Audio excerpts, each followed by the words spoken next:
Ready to move in premium triplex villas at Bachapalli APR projects. రాబోయేటువంటి ఎన్నికల్లో Bahujan Samaj party తరఫున ప్రతి నియోజకవర్గంలో కూడా ప్రజలతో సంబంధాలు ఉన్నటువంటి ప్రజల సమస్యల మీద పోరాడుతున్నటువంటి అభ్యర్థుల్ని రాబోయే ఎన్నికల్లో రంగంలో దింపుతున్నాం.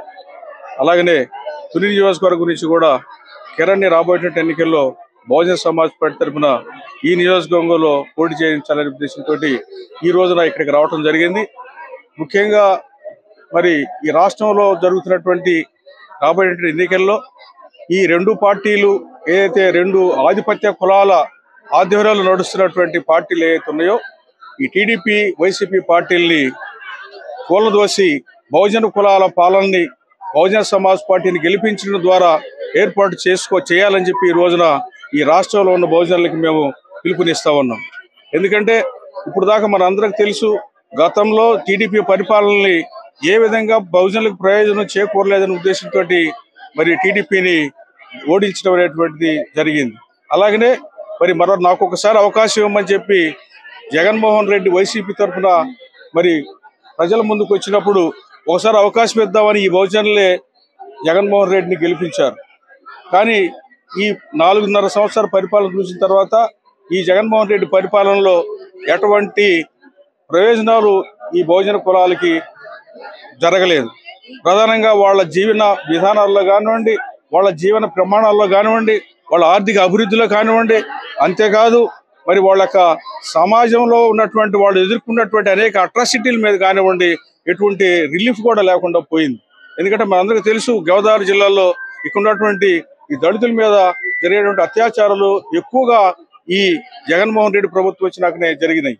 అంతేకాదు ఈ రాష్ట్రంలో కూడా మరి ఇంత ముందు కంటే కూడా ఈ రోజున మరి దళితుల మీద జరిగేటువంటి అత్యాచారాలు అధికంగా జరిగాయని చెప్పి వాళ్ళ ప్రభుత్వ లెక్కలే చెబుతున్నాయి. కాబట్టి ఈ ప్రభుత్వాలన్నీ కూడా పేదల గురించి, పేదల సమస్యల గురించి, బహుజన కులాల సమస్యల గురించి మరి పనిచేసేటువంటి పరిష్కరించేటువంటి ప్రభుత్వాలు కాదు. బహుజన సమాజ్ పార్టీ మాత్రమే ఈ పేద ప్రజలకి సరైనటువంటి జీవితాన్ని, అభివృద్ధిని, సామాజిక సంక్షేమాన్ని, అలాగనే ఆత్మగౌరవాన్ని ఇచ్చేటువంటి పార్టీ. దానికి సంబంధించినటువంటి కార్యక్రమం బహుజన సమాజ్ పార్టీ ద్వారా ఉన్నది. ఎందుకంటే ఈ దేశంలో ప్రధానంగా ఈ బహుజన కులాలు ఎదుర్కొనేటువంటి సమస్య ఏదైతే ఉంటుందో, భూమి లేనటువంటి పేదలకు భూములు పంచడం కానివ్వండి, మరి నిరుద్యోగులుగా ఉన్నటువంటి బహుజన కులాల వాళ్ళందరూ కూడా ఉద్యోగాలు ఇచ్చేటువంటి కార్యక్రమం కానివ్వండి, అలాగనే వైద్యం అనేటువంటిది, అలాగనే విద్య అనేటువంటిది ఈ బహుజన కులాలకి అందుబాటులోకి అత్యున్నతమైనటువంటి స్థాయిలో ఈ విద్యని అందించడం కార్యక్రమంతో బహుజన సమాజ్ పార్టీ ముందుకెళ్తుంది. కాబట్టి ఈ పేదరికాన్ని నిర్మూలించే కార్యక్రమంతో, ఆ విధానంతో బహుజన సమాజ్ పార్టీ ముందుకెళ్తుంది. మిగతా పార్టీలన్నీ కూడా పేదలుగానే ఉంచాలనే ఉద్దేశంతో వాళ్ళ విధానాలు ఉన్నాయి. కాబట్టి ప్రధానంగా బహుజన సమాజ్ పార్టీ అధికారంలోకి వస్తే మన జీవితాలు బాగుపడదనేటువంటి విషయాన్ని ప్రజలందరూ కూడా అర్థం చేసుకొని రాబోయే ఎన్నికల్లో బహుజన సమాజ్ పార్టీని గెలిపించాలని చెప్పి విజ్ఞప్తి చేస్తున్నాను. జై భీమ్, జై భారత్. జై భీమ్. మరి ఈరోజు మన రాష్ట్ర అధ్యక్షులు బక్కా పరంజ్యోతి గారు మరి సమావేశానికి రావడం జరిగింది. చాలా సంతోషకరం. ఈ నియోజకవర్గంలోనే మరి దళిత బహుజనుల, మరి ఎస్సీ ఎస్టీ బీసీ మైనార్టీల యొక్క హక్కుల కోసం, వాళ్ళ విధానాల కోసం పాటుపడుతూ మరి ఈరోజు ఈ నియోజకవర్గంలోని ఎమ్మెల్యే అభ్యర్థిగా బీఎస్పీ తరఫున నిలబడుతున్నాను.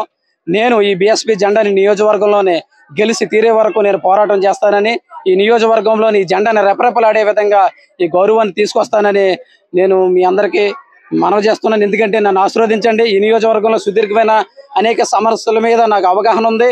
నేను ప్రజల సమస్యల మీద నేను పోరాటం చేస్తా, ప్రజల తరపున నేను ఉంటానని మీ అందరికీ మనవి చేస్తూ నాకు మంచి అవకాశం ఇప్పించాలని మీ అందరికీ కోరుకుంటూ జై భీములు తెలియజేస్తున్నాను. జై భీమ్, జై జై భీమ్.